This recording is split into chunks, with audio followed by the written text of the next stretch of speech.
करबुक अनुमंडल के करबुक ब्लॉक के तहत जतनबारी से डेपाछरी की ओर जाने वाली सड़क को अवरुद्ध कर दिया गया। सड़क पर तरह तरह के पेड़ रखे गए। आज सुबह 7:50 जतनबारी क्षेत्र के निवासियों ने घेराबंदी की। उनकी मांग है कि वे 6 महीने से सड़क, बिजली और पीने की पानी की समस्या से जूझ रहे हैं। इसलिए जतनबारी पीडब्ल्यूडी अधिकारी आज सड़क अवरोध की सूचना मिलने के 4 घंटे बाद मौके पर पहुंचे। उनकी समस्याओं के समाधान के लिए उनसे बात की। ग्रामीणों का दावा है कि खराब सड़कों के कारण छात्र स्कूल आना जाना नहीं कर पा रहे हैं। बारिश होने पर सड़क पर पानी जमा हो जाता है। ইটের আর বালুর গাড়ি ডেইলি আপ ডাউনে এই সমস্যা হয়েছে।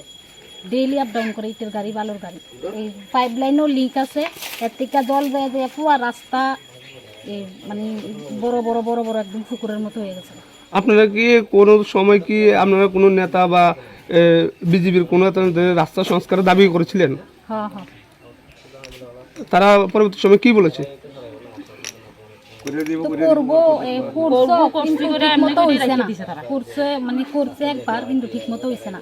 আরেকবার ওই ওয়াটার সাপ্লাই তারা কিতা করছে মানে আয়া গেছে গা, মানে সেট করে গেছে গা। এখন আপনাদের কি দাবি? এই রাস্তাটা একদম ফুল ফিল একদম সুন্দর মতো ক্লিয়ার হয়। এই রাস্তাটা কতটুকু পর্যন্ত আছে? গতনবাড়ি শুরু এটা যে দেখা গেল মানে জল একটু লিক আছে, তো লিক হইতেছিল আগে থেকে অল্প অল্প কতটা। তারপরে হেভি লোডেড গাড়ি যখন আয়ে তখন বোধ এইটা ওই বড় গর্ত করে লাইছে।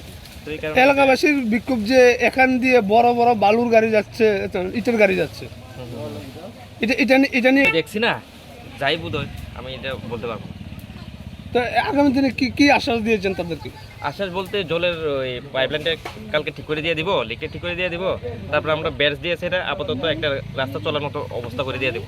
তারপর ডিডাব্লিউএস কইছে যে তারা রাস্তা শিফট করে দিয়ে ওই পাইপলাইনটা শিফট করে দিয়ে দিব। শিফট করে দিয়ে দিলে আমরা রাস্তাটা নতুন করে দিয়ে দেবো। স্যার আপনার নেমার ডিগ্রি? হ্যাঁ, নেমার ডিগ্রি? আমি যতনবাড়ি